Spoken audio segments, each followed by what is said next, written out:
হঠাৎ যদি আজরাইল হাজির হইয়া যায়,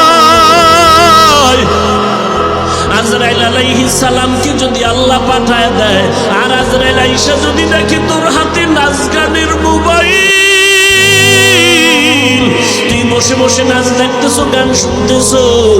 আজান হইতেছে, তোর গানের আওয়াজ বন্ধ হয় না, তোর নাটক বন্ধ হয় না, কত মেয়ের চরিত্রের উপরে আঘাত করতেছো, কত মানুষের জীবনটাকে দুনিয়ার থেকে বরবাদ করে দিয়েছো।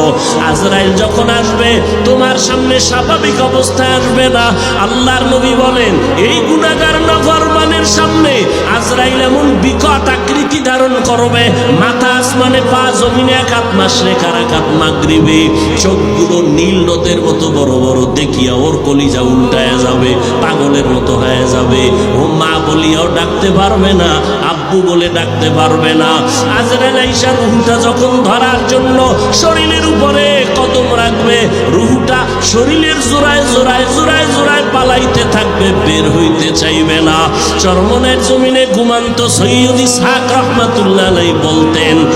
লাঠির আগায় আলকাতরা মাখিয়া তুলার মধ্যে বাড়ি দিলে তুলাগুলো যেমন লাঠির মধ্যে চলে আসে,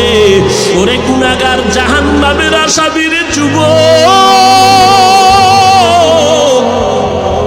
আজকে গুনার মজা পাইয়া, আজকে তুমি আমি টুপি মাথায় দিই, তোমার পায়ে ধরলাম, তোমার টুপি মাথায় দিতে ভাল লাগে না, তোমার কপাল এত খারাপ, নিজেও দাঁড়িয়ে রাখতে পারো না, যারা রাখে তাদেরও পছন্দ করো না, নিজেও নামাজ পড়ো না, যারা নামাজ পড়ে তাদেরও পছন্দ করো না, এত কপাল পোড়া তুমি কেমনে হইলা, নিজেও হালাল খাও না, যারা হালাল খায় তাদেরও তুমি পছন্দ করো না। আজরাইল যখন রুহুটা টান দিবে,